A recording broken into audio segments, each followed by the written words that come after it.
Bismillahirrahmanirrahim. Assalamualaikum warahmatullahi wabarakatuh. Sebelumnya perkenalkan Pak, kami dari mahasiswa Universitas Islam Negeri Sumatera Utara, jurusan Ilmu Komunikasi. Sebelumnya minta izin untuk wawancara dengan Bapak. Bisa kan? Ya, silakan. Oke, terima kasih. Saya Raffi, ini teman-teman saya. Assalamualaikum Pak, saya Maulidia. Oke. Saya Putri Sakila Pak. Saya Rifki Pak. Saya Suci Maria Pak. Saya Bari. Kami di sini ingin memberikan beberapa pertanyaan seputar wawancara kehumasan kepada Bapak. Mungkin yang pertanyaan pertama itu, apa saja sih tugas Bapak dalam humas di sekolah Tritek ini? Tugas saya sebagai humas itu diantaranya adalah menjalin kerjasama dengan pihak, terutama pihak dunia industri, agar anak-anak kita bisa melakukan penempatan magang di situ. Selain itu juga kita sebagai penyambung lidah, ya kalau dibilang penyambung lidah antara sekolah dengan dunia luar, khususnya masyarakat sekitar, agar semua informasi yang ada di sekolah tersampaikan dengan baik dan benar. Itulah salah satu tugasnya. Kemudian apakah Bapak membuat program-program humas di sekolah ini? Itu program-programnya apa saja? Tentu program itu harus ada tiap tahun, tapi yang paling utama itu ada programnya adalah kunjungan ke dunia usaha dan dunia industri.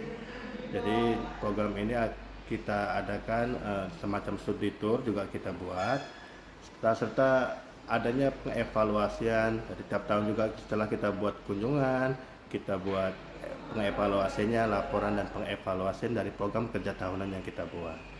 Itu diantaranya. Itu contoh kunjungan kemana? Misalnya kunjungannya ke perusahaan mana, perusahaan penerbitan, perusahaan percetakan, ke TVRI. Itu jadi anak-anak misalnya di bagian multimedia bisa mengetahui proses broadcasting seperti apa, atau kita kunjungan ke perusahaan Coca-Cola, jadi kita tahu anak-anak bagaimana proses mekanisme dunia kerja itu seperti apa. Kemudian pertanyaan selanjutnya, apa saja kode etik profesi humas yang boleh ataupun tidak boleh dilakukan sebagai PR di sekolah ini? Kode etik itu lebihnya kepada kejujuran, ya. Jadi kejujuran di humas sebagai perantara kita, sebagai pengkomunikasi ke dunia luar, kita diharapkan untuk jujur apa adanya, tidak melebihkan, tidak menyesatkan. Karena apa? Sebagai humas tentu image dari sekolah merupakan pintu masuk dari kita. Jadi kalau kita sudah tidak jujur, jadi image sekolah itu menjadi jatuh. Jadi harus kita berupaya sesuai dengan apa yang ada di sekolah itu. Kemudian Pak, menurut Bapak itu definisi humas itu seperti apa? Humas ya hubungan masyarakat, kepanjangannya kan. Hubungan masyarakat, bagaimana kita berhubungan dengan masyarakat, baik masyarakat di dalam sekolah, baik maupun masyarakat di luar sekolah, masyarakat sekitar, terus dunia usaha, dunia kerja, dinas, pendidikan, dan lain sebagainya. Bicara tentang kasus ini Pak, apa kasus yang menarik yang ditangani oleh humas di sekolah ini dan solusinya? Kebanyakan kasusnya adalah anak-anak ini tidak disiplin dalam melakukan praktik kerja lapangan. Solusinya apa? Kita panggil anak-anak itu, kenapa? Kita tanya, kenapa tidak bermacam ragam kalau alasan-alasan itu. Terus kita selidiki kenapa alasan. Apakah karena memang tidak mendukung, perusahaan itu tidak mendukung, atau anaknya yang memalas. Jadi masalahnya di anak-anak atau di perusahaan. Nah, kita lah menjembataninya seperti itu. Kemudian menurut Bapak itu seberapa penting edukasi tentang humas di sekolah ini? Penting, sangat penting, karena humas kan mengelola penyebaran informasi dari dalam keluar. Jadi informasi yang salah bisa saja menyesatkan, informasi yang benar membantu sekolah untuk mengembangkan sekolah itu menjadi lebih maju lagi. Jadi informasi itu jangan sampai sesat kalau kita bilang. Masih bicara tentang humas nih Pak, apa saja yang Bapak ketahui tentang humas itu sendiri? Humas ya seperti yang saya bilang tadi, humas itu hubungan masyarakat. Kita mengelola penyebaran informasi dari intern sekolah keluar dengan sebenar-benarnya, tidak menyesatkan, tidak karena humas itu merupakan image. Image ini palang pintu dulu dari sekolah itu.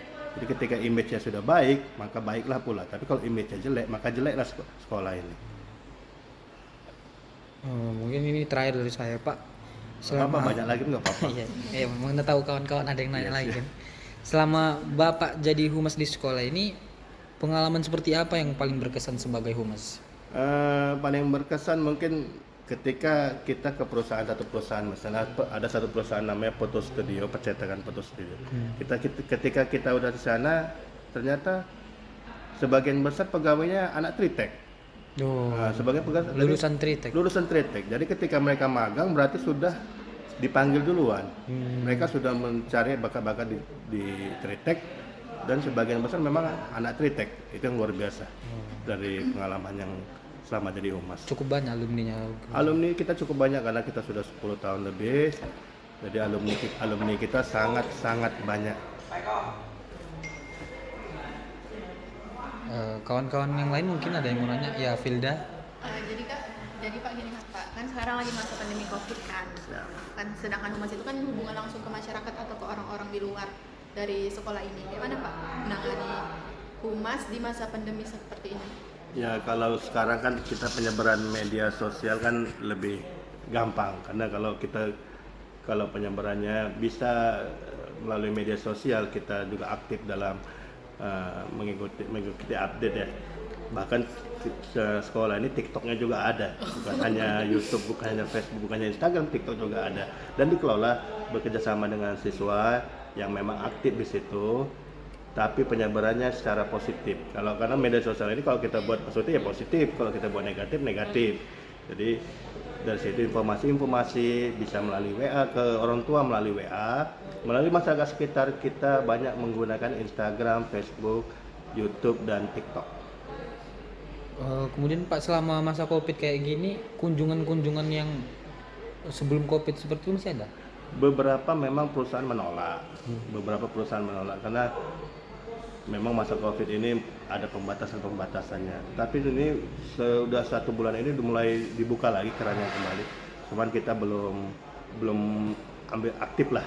Karena anak-anak pun belajarnya baru-baru ini aja kan, dan belajarnya nggak penuh, hanya 50% saja. Tidak penuh semua masuk. Secara bergantian 50%.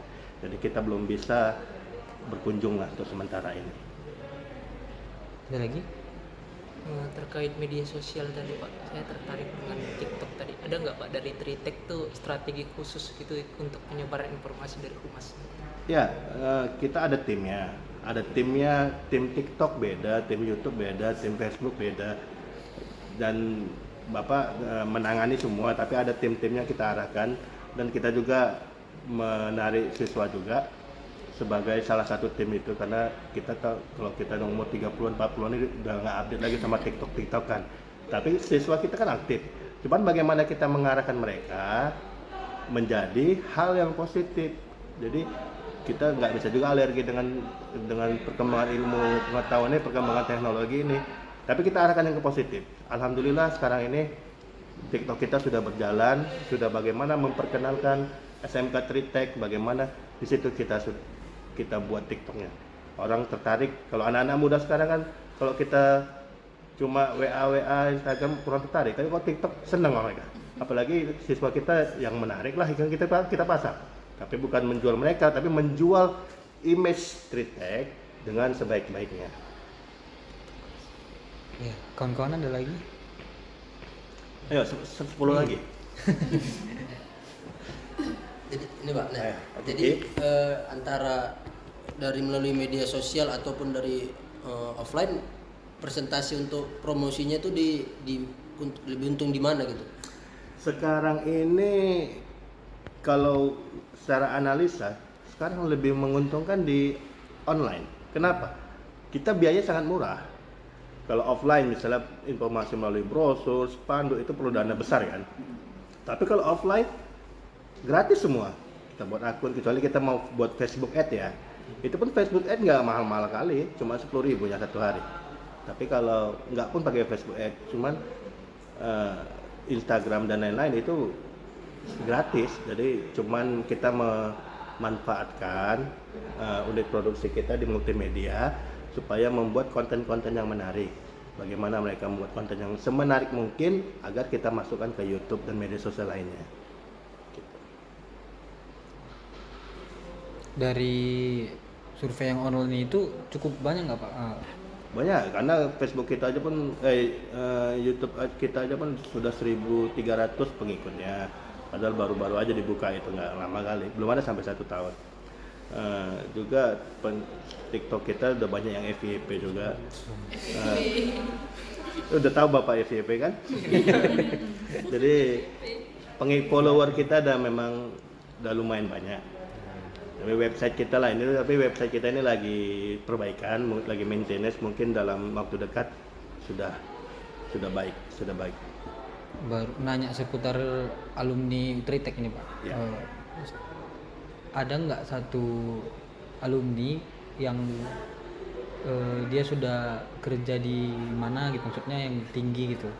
Banyak lah. Contoh perusahaan. Contohnya salah satu alumni kita namanya Andri. Dia sekarang sudah sebagai teknisi di Kuala Namu, Bandara Kuala Namu. Contohnya lagi ada abangnya Pak Kiki, alumni juga. Dia sudah bagus, banyak. Ada yang sudah sekarang jadi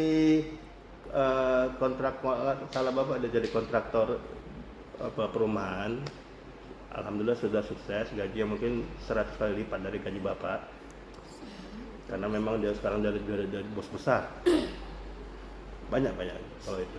Selain itu banyak juga yang buka perusahaan sendiri, karena SMK intinya ini memang buka perusahaan sendiri ya sebenarnya. Buat percetakan sendiri, buat IO sendiri, buat event organizer sendiri. Jadi mereka sudah mapan di situ. Buat kawan-kawan yang lain mungkin ada pertanyaan lanjut. Jangan Putri? tanya Bapak masih lajang atau enggak ya, Bapak udah masih sekarang ya. Nanti kalau Bapak puji baru. Mau Lydia.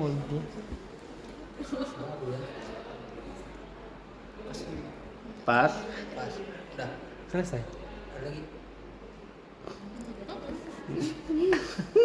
Terima kasih Pak atas kesempatan wawancara yang telah diberikan untuk hari ini.